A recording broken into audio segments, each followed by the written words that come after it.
রাশিয়ার president Vladimir Putin 2 দিনের সফরে ভারতের উদ্দেশ্যে যাচ্ছেন।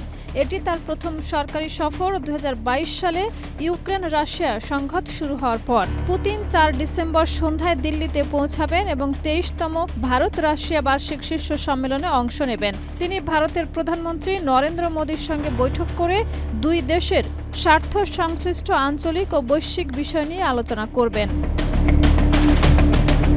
মোদি পুতিন বৈঠককে অত্যন্ত গুরুত্বপূর্ণ মনে করা হচ্ছে এবং একাধিক চুক্তি স্বাক্ষরিত হতে পারে যা দুই দেশের অর্থনৈতিক অংশীদারিত্বকে দৃঢ় করবে।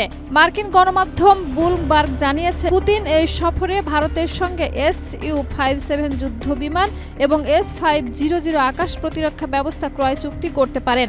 রাশিয়ার পার্লামেন্ট ইতিমধ্যে ভারতের সঙ্গে একটি গুরুত্বপূর্ণ সামরিক চুক্তি অনুমোদন করেছে, যা সেনা ও সরঞ্জাম সরবরাহ, যৌথ মহড়া, প্রশিক্ষণ, মানবিক সহায়তা এবং দুর্যোগ পরবর্তী ত্রাণ কার্যক্রমকে অন্তর্ভুক্ত করছে।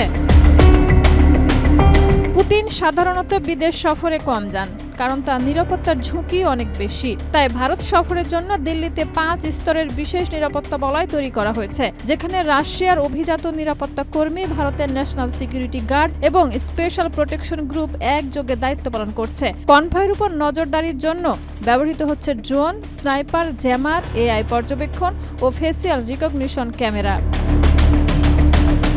পুতিনের সফরসূচি বেশ ব্যস্ত।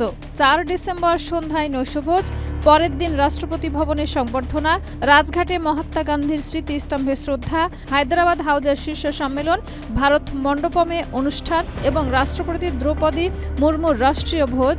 তার থাকার হোটেলও ঝুঁকিমুক্ত এবং নিরাপত্তার অন্যতম আকর্ষণ হল পুতিনের অতি সুরক্ষিত বিলাসবহুল লিমুজিন আরাস সেনাট, যা মস্কো থেকে আনা হয়েছে।